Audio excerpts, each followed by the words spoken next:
Hello అండి, అందరికీ నమస్తే. Welcome to Kavya's green garden. ఈరోజు టాపిక్ వచ్చేసి మనకి ఈవినింగ్ టైం పూస్తాయి కదండి, ఎంతో కాంతివంతంగా కనిపిస్తూ ఉంటాయి కదా, అవే చంద్రకాంతి పువ్వులు అన్నమాట. వీటిని ఎలా పెంచుకోవాలి అనేది ఈ వీడియోలో అయితే తెలుసుకోవచ్చండి. వీడియో అనేది స్కిప్ చేయకుండా చివరి వరకు చూడండి. నచ్చితే కనుక లైక్ చేయండి. అలాగే మన ఛానల్లో గార్డెనింగ్కి సంబంధించిన చాలా కొత్త రకాల మొక్కల గురించి అయితే ఉన్నాయండి. మీకు కనుక గార్డెనింగ్ అంటే ఇష్టం ఉంటే మన ఛానల్ని సబ్స్క్రైబ్ చేసుకోండి, అలాగే ఫాలో అవ్వండి. ముందుగా చంద్రకాంతి మొక్కల్లో చాలా కలర్స్ అయితే ఉంటాయండి. డబల్ షేడ్ కలర్ ఉండే పువ్వులు కూడా ఉంటాయి అన్నమాట. మీకు నచ్చిన కలర్ని అయితే ఎంచుకోవచ్చు, పెంచుకోవచ్చు అండి.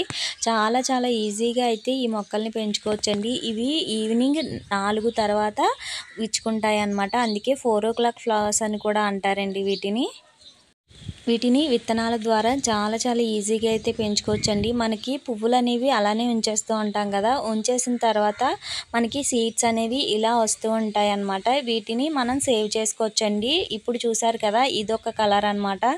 వీటిని పెంచడం జీరో మెయింటెనెన్స్ అని చెప్పొచ్చండి. ఎక్కువగా ఫర్టిలైజర్స్ ఇలాంటివి ఎక్కువగా ఏమీ అవసరం లేదనమాట. మీరు మిగిలిన మొక్కలకి ఇస్తూ ఉంటారు కదా, ఆనియన్ పిల్ వాటర్ కానీ ఇలాంటివి ఇస్తే సరిపోతుందండి. పెద్దగా కూడా ఎక్కువగా కూడా ఫర్టిలైజర్స్ ఏమీ ఇవ్వవలసిన అవసరం లేదు. రోజు తప్పకుండా వాటర్ అనేది ఇవ్వండి. ఇవి ఏవైతే సీడ్స్ వస్తూ ఉంటాయో వాటిని కలెక్ట్ చేసుకుని ఇంకొక చోట వేసుకోండి. ఎన్నిసార్లు మొక్క పీకేసినా కానీ మళ్ళీ కొత్త చిగుర్లు అనేవి వచ్చేస్తూ ఉంటాయి అన్నమాట. లోపల దుంప కింద అయితే తయారైపోతుందండి. ఇన్ కేస్ మీరు మొక్క పీకేయాలి అని అనుకుంటే లోపల దుంపతో సహా తీయాల్సి ఉంటుంది అన్నమాట. లేదు అంటే మళ్ళీ కూడా వచ్చేస్తూనే ఉంటుందండి ఈ మొక్క ఎండలో ఉన్నా కానీ ఎలాంటి ప్రాబ్లం ఉండదండి, సన్లైట్లో ఉన్నా ఎలాంటి ప్రాబ్లం ఉండదన్నమాట. చాలా సింపుల్గా అయితే పెంచుకోవచ్చు.